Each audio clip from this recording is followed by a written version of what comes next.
Hello student, YouTube के हमारे इस चैनल में आप सभी लोगों का स्वागत है। और आज के इस वीडियो लेक्चर में हम लोग पढ़ने वाले हैं इम्पॉर्टेंट टॉपिक ओम्स लॉ, जो अक्सर बोर्ड के एग्जाम में पूछ लिया जाता है कि व्हाट इज ओम्स लॉ।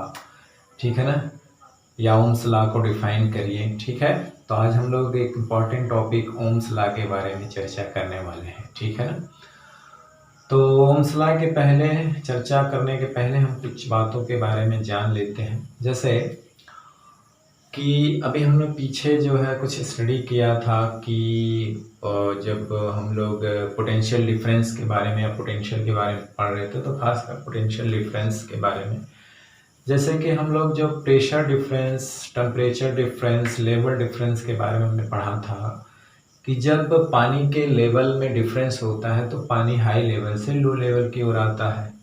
उसी तरह से जब टेम्परेचर में दो बॉडी के टेम्परेचर में अगर डिफरेंस होता है तो हाई टेम्परेचर से जो हीट फ्लो होती है किधर, लो टेम्परेचर की ओर, बॉडी की ओर। ठीक है ना, तो जब दो बॉडी के बीच टेम्परेचर डिफरेंस होता है तो हीट फ्लो होती है। ठीक है ना, जब दो कंटेनर के बीच वाटर लेवल यानी वाटर प्रेशर का डिफरेंस होता है तो हाई प्रेशर से वाटर लो प्रेशर की ओर आता है। उसी तरह करंट, जो एयर हवा होती है, जो हाई प्रेशर से लो प्रेशर की ओर फ्लो होती है। ठीक है ना, यानी जिस साइड से हवा चल रही होती है इसका मतलब है कि उधर हवा का प्रेशर ज़्यादा है, डेंसिटी ज़्यादा है, और ये जिधर बह रही है उधर हवा का प्रेशर लो है। तो देखिए, जैसे कि हम क्या होता है कि जैसे जैसे पानी का जो प्रेशर जहाँ जहाँ कम होता है वहाँ पर पानी का फ्लो की स्पीड जो है कम होती है। जहाँ पे पानी का प्रेशर ज़्यादा होता है वहाँ पानी की स्पीड भी ज़्यादा होती है। सपोज करिए कि जैसे आप एक समरसेबल या टंकी में कोई पाइप लिए हुए हैं और उससे अपनी गाड़ी धो रहे हैं या कोई भी सींच रहे हैं, खेत को पानी दे रहे हैं, तो आप देखिए कि एक नॉर्मल प्रेशर से पानी जो है वो गिरता है। ठीक है ना, तो उसकी स्पीड कुछ होती है, लेकिन आप वहीं क्या करिए कि पाइप को थोड़ा सा दबा दीजिए, मतलब वहाँ का प्रेशर बढ़ा दीजिए, तो देखिए पानी की स्पीड बढ़ जाती है। आपने पाइप को दबाया, प्रेशर दिया, तो पानी की स्पीड बढ़ जाती है, पानी दूर तक जाके गिरता है। इसका मतलब जैसे हम प्रेशर बढ़ाते हैं उसी रेशियो में पानी के गिरने की स्पीड बढ़ जाती है। तो वहाँ पे क्या हुआ कि जो प्रेशर है, प्रेशर डिफरेंस है, पहले कुछ और प्रेशर था, फिर हमने प्रेशर बढ़ा दिया। तो कितना बढ़ा दिया, तो वो प्रेशर की वजह से पहले पानी की स्पीड कुछ और रही होगी, इसके बाद स्पीड बढ़ गई। तो जो प्रेशर डिफरेंस हमने क्रिएट किया वो क्या किया कि पानी के बहने का जो वेग है, वेलोसिटी को बढ़ा दिया। तो जो पानी के गिरने की वेलोसिटी है वो किस पे डिपेंड हो गई, प्रेशर पे। वाटर प्रेशर के डायरेक्टली प्रोपोर्शनल होती है। ठीक है ना, तो उसी तरह से इसमें एक जर्मन साइंटिस्ट थे, जॉर्ज साइमन ओम। उन्होंने जो है एक कंडक्टर में बहने वाली धारा और वो सिरों पर अप्लाइड जो पोटेंशियल डिफरेंस होता है उसके बीच एक एक्सपेरिमेंट करके करंट और पोटेंशियल डिफरेंस के बीच एक रिलेशनशिप इस्टेब्लिश किया था। तो जानते हैं कि आप किसी कंडक्टर के अक्रॉस अगर पोटेंशियल डिफरेंस क्रिएट करना होता तो वो हम बैटरी से जोड़ देते हैं। क्या करते हैं, बैटरी क्या करती है, पोटेंशियल डिफरेंस क्रिएट करती है। ठीक है ना, बैटरी क्या करती है, पोटेंशियल डिफरेंस क्रिएट करती है, और पोटेंशियल डिफरेंस के वजह से ही चार्ज फ्लो करते हैं। क्या करते हैं, चार्ज। अगर चार्ज जो होते हैं जैसे किसी कंडक्टर में तभी फ्लो करते हैं जब कंडक्टर के सिरों के बीच पोटेंशियल डिफरेंस क्रिएट होता है। ठीक है ना, तो वो तब तक प्रवाहित होते हैं, कंडक्टर के अंदर चार्ज फ्लो होते हैं जब तक कि दोनों सिरों का पोटेंशियल डिफरेंस सेम ना हो जाए, यानी पोटेंशियल सेम ना हो जाए। जैसे कि अगर वाटर फ्लो हो रहा है तो तब तक होगा हाई लेवल से वाटर लो लेवल तक जब तक कि दोनों का लेवल समान ना हो। जब वाटर लेवल समान हो जाएगा तो ना वाटर इधर जाएगा ना उधर जाएगा। तो उसी तरह से चार्ज भी फ्लो होता है कब, जब वो उसको कंडक्टर के सिरों पर पोटेंशियल डिफरेंस क्रिएट करते हैं जो बैटरी के द्वारा किया जाता है।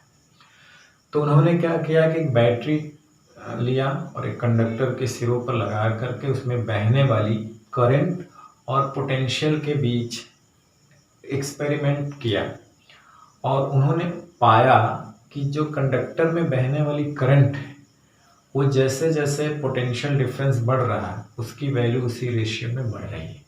तो उन्होंने एक निष्कर्ष निकाला कि जो करंट है वो पोटेंशियल डिफरेंस के डायरेक्टली प्रोपोर्शनल होती है।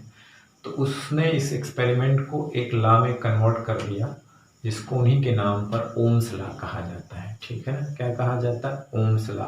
तो उनका स्टेटमेंट क्या है कि in 1826 a German scientist George Simon Ohm by his experiment found a relationship between potential difference and current in a conductor. This relationship is stated in form of a law known as Ohm's law. According to Ohm's law, the current flowing in a conductor is directly proportional to the potential difference across its end. Applied potential difference applied across its end. Provided that मतलब शर्त ये होनी चाहिए कि the physical condition and temperature of the conductor remain constant. ठीक है ना, ये बात आप पहले भी लिख सकते हैं कि according to Ohm's law, if the physical condition and the temperature of the conductor remain constant, the current flowing in a conductor is directly proportional to the potential difference applied across its end. ठीक है ना, आप ये पहले भी लिख सकते हैं। तो उन्होंने कहा कि अगर कंडक्टर की फिजिकल कंडीशन स्पेशली टेम्परेचर अगर कांस्टेंट हो, उसमें उस कंडक्टर का आप टेम्परेचर ना बदलें, प्रेशर ना बदलें, उस कंडक्टर को ना बदलें, उसकी लंबाई चौड़ाई को ना बदलें, मतलब उस मटेरियल को तो बदलना नहीं, वही रहेगा, तो उसकी लंबाई चौड़ाई को ना बदलें, मोटाई को ना बदलें, प्रेशर है, खास करके टेम्परेचर को ना बदलें, तो उन्होंने एक्सपेरिमेंटली ये चीज़ पाया कि उसमें जो करंट बह रही है वो directly proportional to the potential difference applied across the ends of conductor. यानी कंडक्टर के अक्रॉस जो पोटेंशियल डिफरेंस है कंडक्टर में बहने वाली करंट उसके डायरेक्टली प्रोपोर्शनल होती थी। जैसे जैसे पोटेंशियल डिफरेंस बढ़ा रहे थे वैसे वैसे करंट का मान भी बढ़ जा रहा था। ठीक है ना, तो उन्होंने इसको एक लॉ के रूप में स्टेट कर दिया। ठीक है, तो ये उनका लॉ है, आप आराम से इसको लिख सकते हैं। ठीक है ना, अब जैसे क्वेश्चन पूछेगा उस तरह आप इसको आंसर देंगे। अब हम यहाँ पे ये लिखेंगे कि if A current I flow in a conductor when the potential difference across its end is V, अगर उसके सिरों का विभवांतर पोटेंशियल डिफरेंस B हो, उसमें बहने वाली करंट I हो, तो according to Ohm's law I proportional to B, यही तो स्टेटमेंट है, R V proportional to I। जब भी हम प्रोपोर्शनलिटी हटाते हैं तो एक कांस्टेंट लेते हैं। यहाँ पे हमने कांस्टेंट लिया कैपिटल R, जिसको हम लोग कहते हैं proportionality constant of the conductor, where R is a constant of proportionality. ठीक है ना, मतलब इसको समानुपातिक नियतांक कहते हैं। तो हमने कहा ना कि जब भी प्रोपोर्शनल चीज हटाते हैं तो एक कांस्टेंट वैल्यू, कांस्टेंट चीज आता है जिस पे हम एक्सपेरिमेंट कर रहे होते हैं। जैसे हमने कंडक्टर पे एक्सपेरिमेंट किया तो वो चीज कंडक्टर के लिए कांस्टेंट होगी, सिर्फ उस कंडक्टर के लिए। ठीक है ना, तो R एक समानुपातिक नियतांक है, प्रोपोर्शनैलिटी कांस्टेंट। R की वैल्यू डिपेंड किस पे करती है, थोड़ा सा यहाँ आइडिया है, बाकी बारे में इसके डिटेल पढ़ेंगे आगे, कि R जो डिपेंड्स करता है कंडक्टर की साइज पे, मतलब उसकी एरिया पे, लेंथ पे। ठीक है ना, नेचर ऑफ द मटेरियल, किस मटेरियल का है, एल्युमिनियम है कि कॉपर है। ठीक है ना, and temperature of the conductor. ठीक है, तो जो R को हम लोग कहते क्या है, R is called electric resistance, यानी कि रेजिस्टेंस, सिंपली बोले तो उसको हम लोग रेजिस्टेंस या प्रतिरोध, अवरोध कहा जाता है। ठीक है ना, तो कहने का मतलब है कि जो रेजिस्टेंस होता है ये कंडक्टर की प्रॉपर्टी है, जिसको हम लोग रेजिस्टर, एक तरह से उसको रेजिस्टर बोलेंगे। रेजिस्टर की प्रॉपर्टी है कि जो करंट के बहने में अवरोध उत्पन्न करता है, करंट के बहने में कंडक्टर द्वारा लगाए गए अवरोध को उसका रेजिस्टेंस कहा जाता है। क्या कहा जाता है? रेजिस्टेंस कहा जाता है।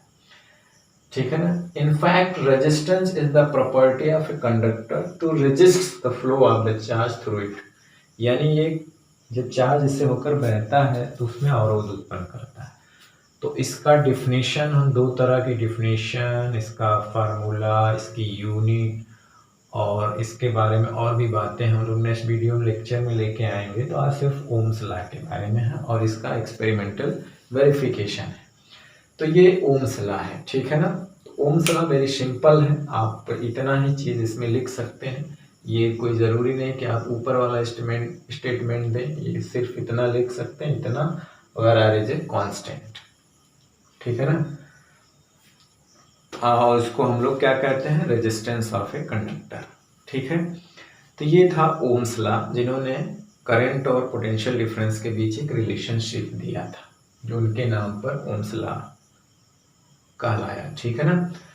तो अब हम आगे चल देखते हैं, इसके बीच ग्राफ खींच के देख लेते हैं। तो ग्राफ कैसा आएगा कि दो प्रोपोर्शनल चीज़ हैं तो उनके बीच ग्राफ कैसा आता है, और इसको एक्सपेरिमेंटली वेरीफाइड कैसे किया गया उसको भी देख लेते हैं, ठीक है ना।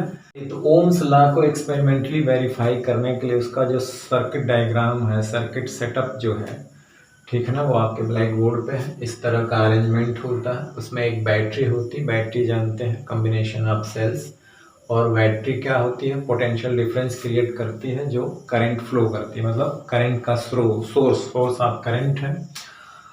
और ये जानते हैं रियास्टेट है, रियास्टेट मतलब है कि ये वेरिएबल रेजिस्टेंस देता है, अननोन वेरिएबल रेजिस्टेंस देता है, ठीक है ना। इसमें एक रेजिस्टेंस है जो कांस्टेंट रेजिस्टेंस, एक वायर ले लेते हैं जिसका फिक्स रेजिस्टेंस होता है। रेजिस्टेंस जो होता है, रेजिस्टर जिसको हम लोग कहते हैं कि रेजिस्टर जो होता है वो जिसका रेजिस्टेंस फिक्स है, जिसको हमने यहाँ आर मान लिया हुआ है।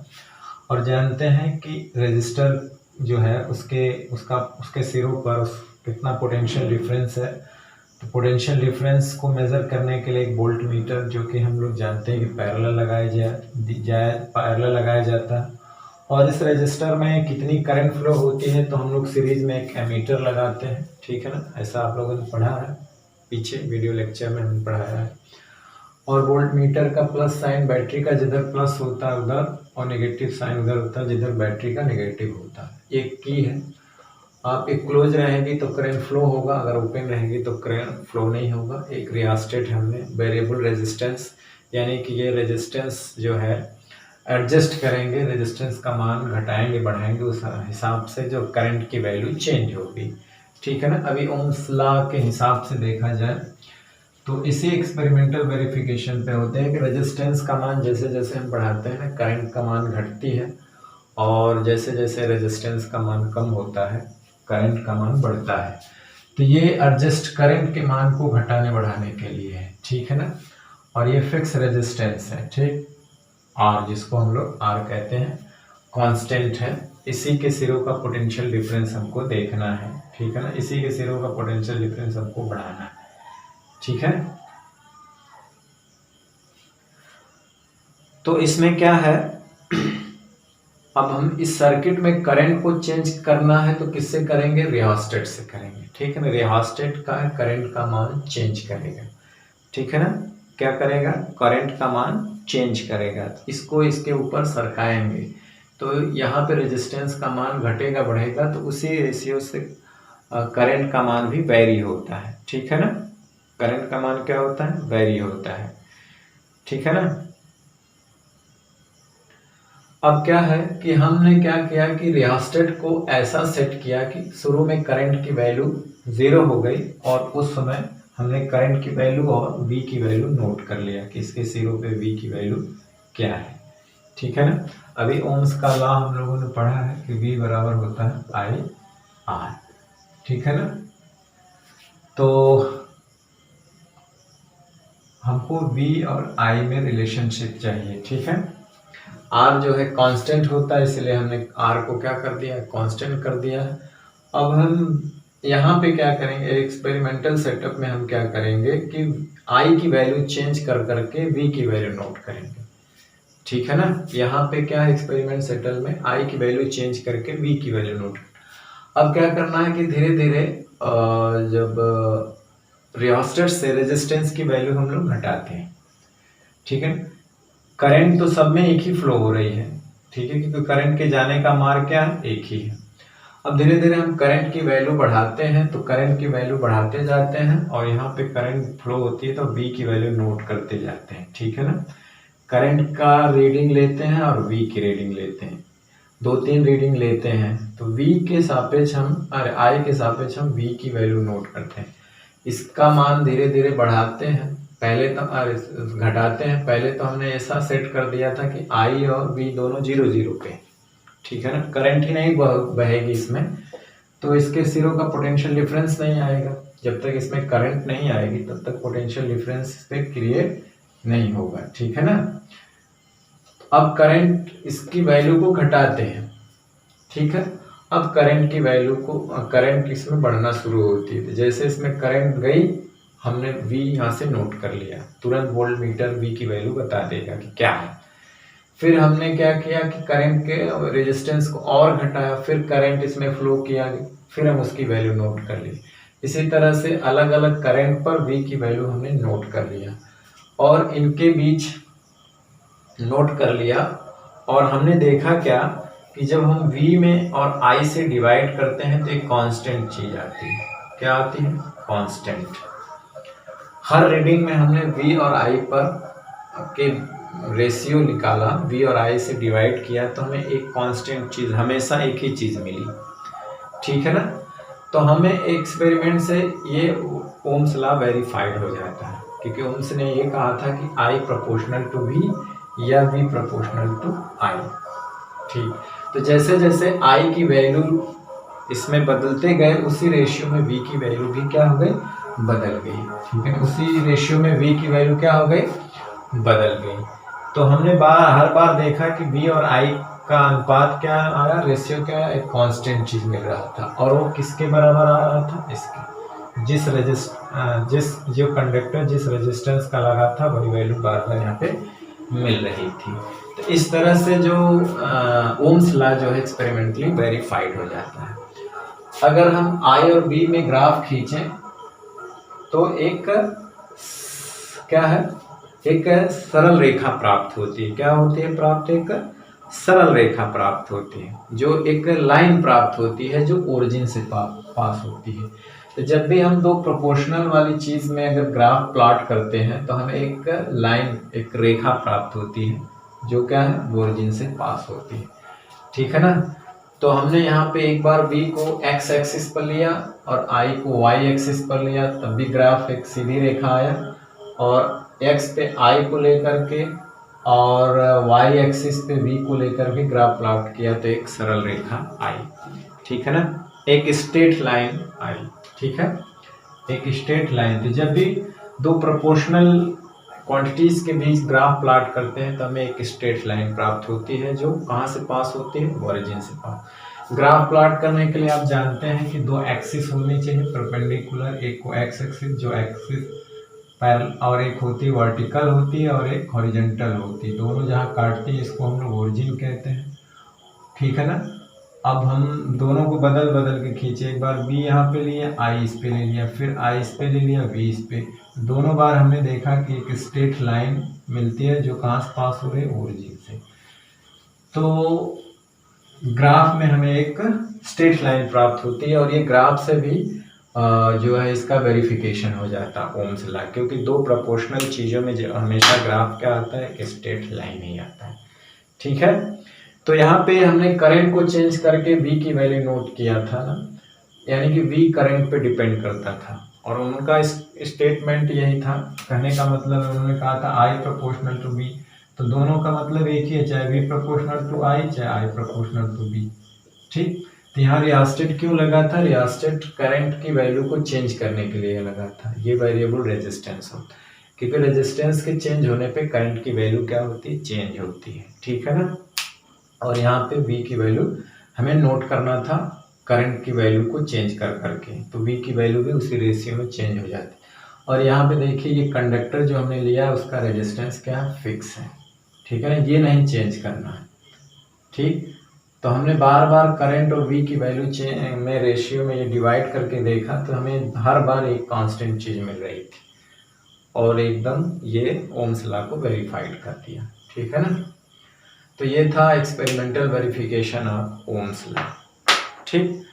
तो आज का वीडियो लेक्चर अब हम यहीं समाप्त करते हैं, और नेक्स्ट वीडियो लेक्चर में फिर हम आपसे मिलेंगे एक इम्पॉर्टेंट टॉपिक के साथ, रेजिस्टेंस। तो रेजिस्टेंस के बारे में डिटेल में पढ़ेंगे, ठीक है ना। थोड़ा सा आइडिया आपको रेजिस्टेंस के बारे में हो गया, ठीक है। वो हर किसी कंडक्टर की एक प्रॉपर्टी होती है जो कंडक्टर से बहने वाले करंट को या चार्ज का अपोज करते हैं, ठीक है ना। तो तो चलिए नेक्स्ट वीडियो लेक्चर में फिर आपसे मिलते हैं, तब तक पढ़ाई करते रहिए, पढ़ते रहिए। All the very best, thank you very much.